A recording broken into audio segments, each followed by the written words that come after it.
Today we are going to discuss about the vapor pressure of a solution.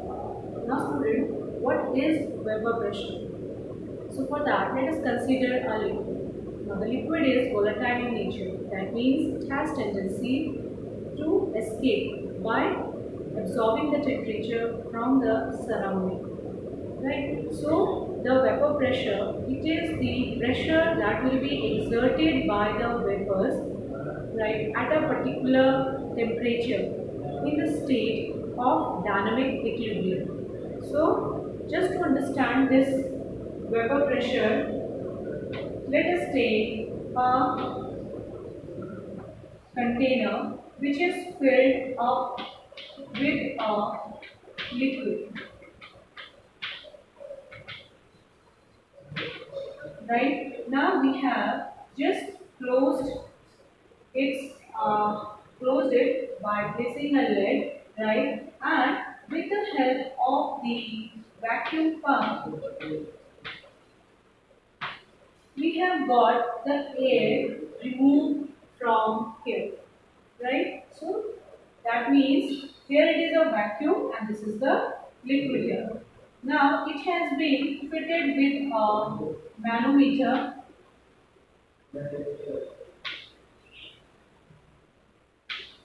This is the manometer just to observe the vapor pressure that will be exerted by the liquid.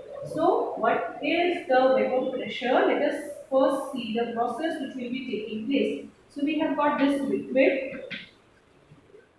Now, it is volatile, more or less volatile in nature. What it will do, it will absorb the heat from the surrounding,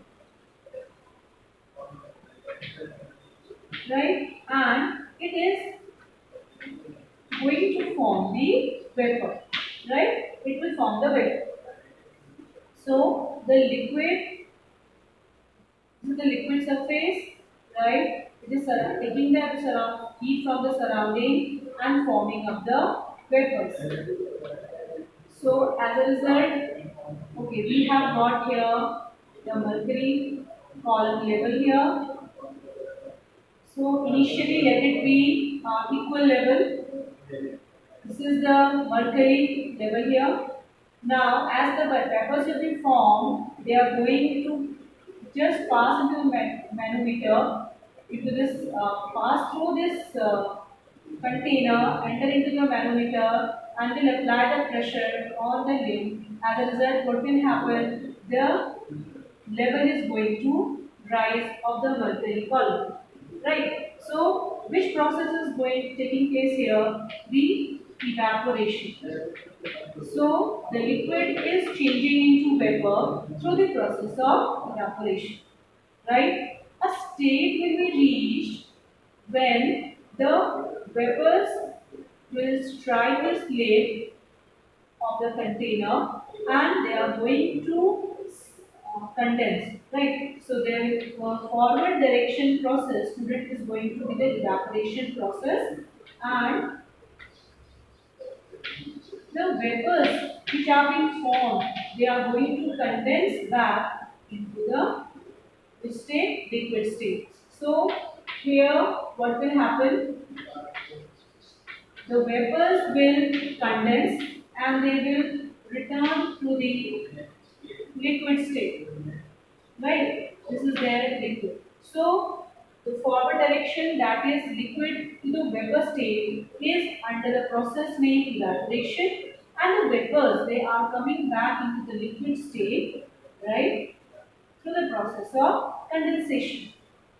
Right? A time will reach when the both the processes, they will get in equilibrium to one another. That means evaporation and the condensation, they are in dynamic equilibrium to one another. Student, at that time, the pressure which will be exerted on the surface of the liquid by the vapors, right, at the state of dynamic equilibrium at a particular temperature, right, will be known as the vapor pressure.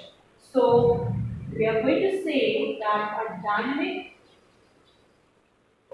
equilibrium is being formed between the liquid and the vapor state.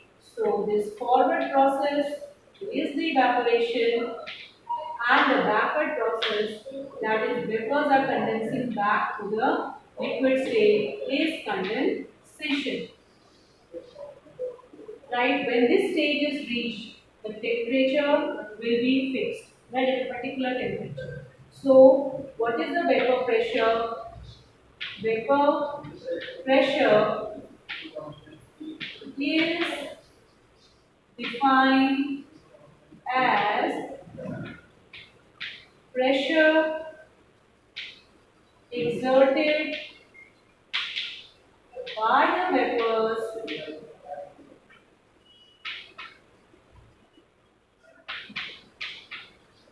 of a liquid.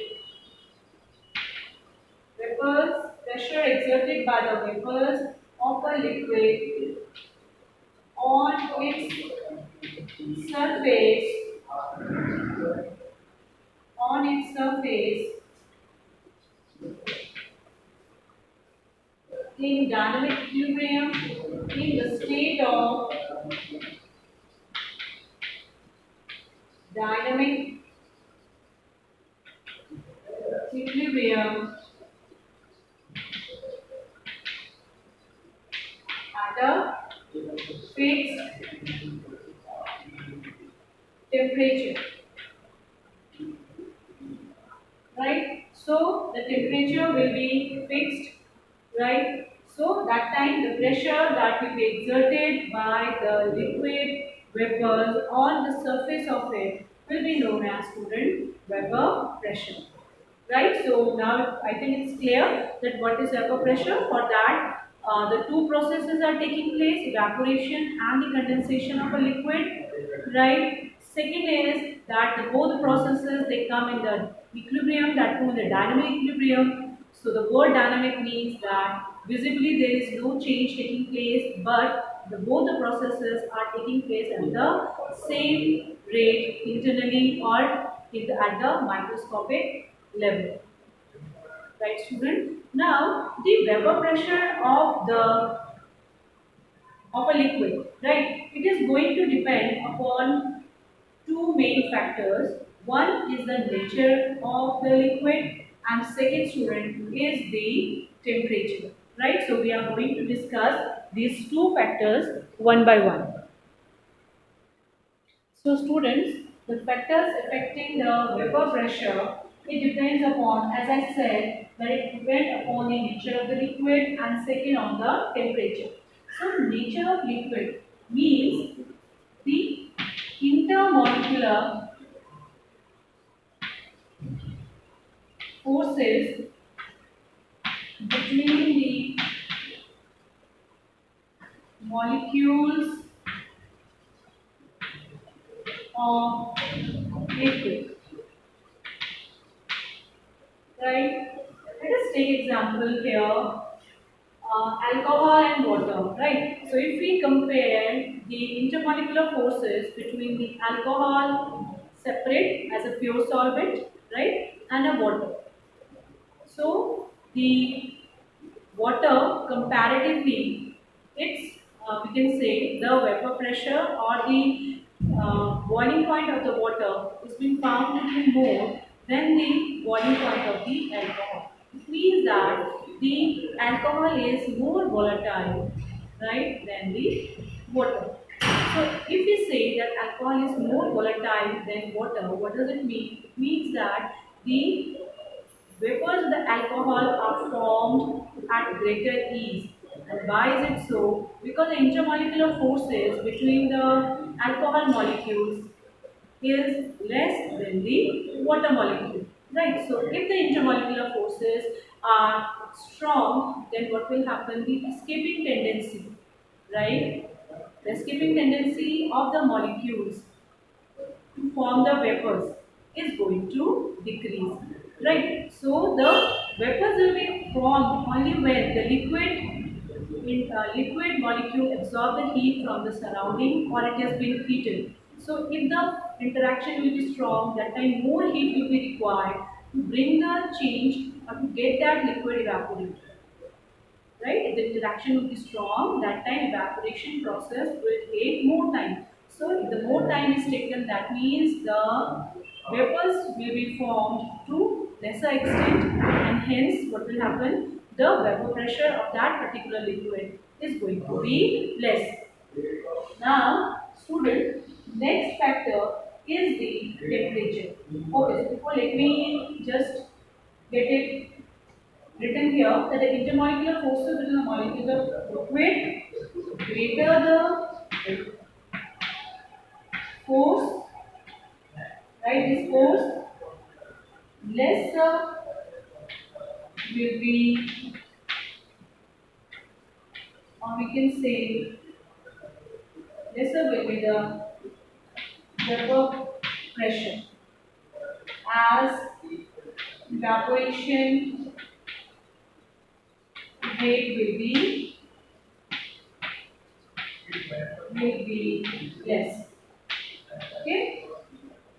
Now, next is the temperature. Now, temperature, student, it just helps to break down the intermolecular forces between the liquid molecules. So, if we increase the temperature, right?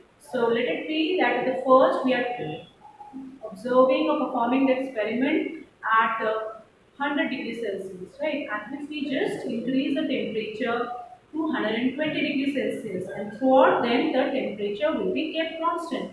Now at that time, the vapor pressure which will be observed, right, is going to be what? It is going to be high, because the increased temperature will break the intermolecular forces between the liquid molecules, between the solvent molecules.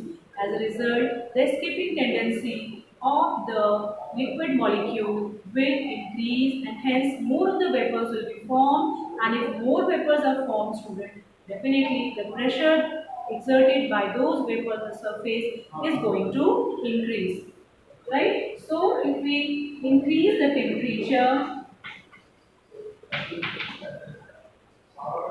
escaping tendency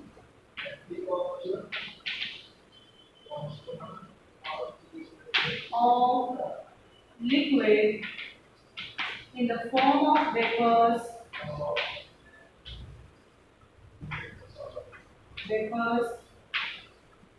increases.